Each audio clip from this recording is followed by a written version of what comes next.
as well as a place for people to have dances in the house. But it was called the Forest Farmhouse because he had all these trees around his house, and it was big. It was in the sugar house area, so that way a little bit. And when we had it moved here, it was actually big enough we had to cut the roof off of it and then bring it in 2 pieces and put it back together how it is now. Nowadays you can actually rent it out and have weddings in the backyard too, which is fun. The reason it's pink in color is because until about the 1920s, pink was a boy color with blue being for girls. Do you guys know that? Nah, I don't. So it was pink. I just lost my entire train of thought there. I'm gonna be honest. I just lost my whole. They're only 6. That's fine. They just pick up the word train and just keep going. Okay, train. Alrighty. So after that, we have our garden place up here.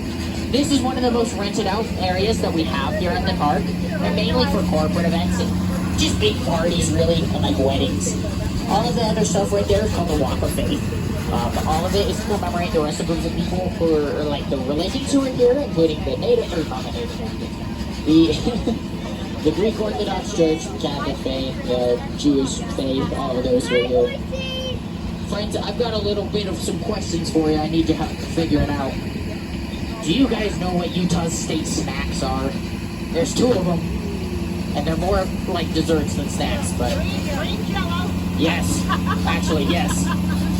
There's another one, and it's probably the most bland of all flavors. Popcorn? No. Cold. Huh? Cold. Cold. It's cold stuff. Oh, ice cream? Yep, it's vanilla ice cream and green Jello. Utah eats more of those than any other states.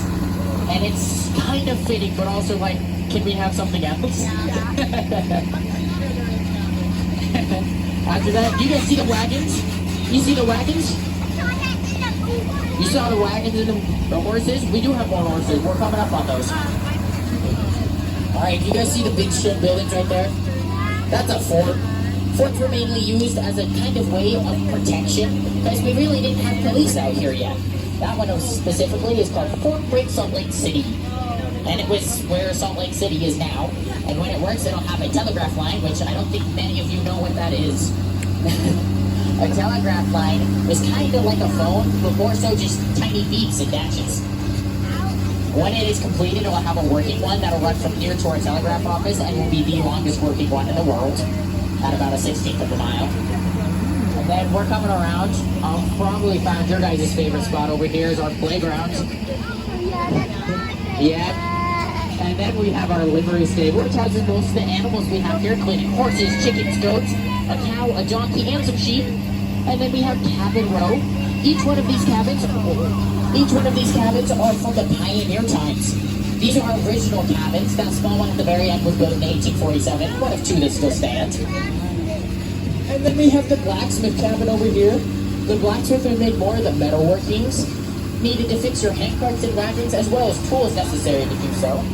This building right here is called the Pack House. It is a replica, but it's the original one that started the University of Deseret, or it's more commonly known today, the University of Utah. Then we have the pay cabin here. Guys, that cabin right there is about the size of a bedroom. So probably about the size of some of your bedrooms. Yeah. Richard and Mary Global Pay lived and raised 7 of their 13 kids in that house. Then we have a replica of the Heber C. Kimball House. It's a big house. His original house was in the northeast corner of North Temple. The stone wall around his house is pretty significant, basically meaning important, as Heber C. Kimball would actually pay a lot of the early immigrants and other people coming into the area to build up and take down the wall as a source of money until they were able to find another job. I swallowed a bug. Excuse me. Okay, here we have our Huntsman Hotel. The original one was in Fillmore, Utah, which is also the capital of Utah for a little bit. And then we have Main Street, as well as our ZCMI store. Guess what, guys? That's a candy store. This is an original building. ZCMI was the first department store in America. Or, you ever been in a Walmart? Yeah. That's what it started from. Not Walmart specifically, but, that's what its kind of forefather is.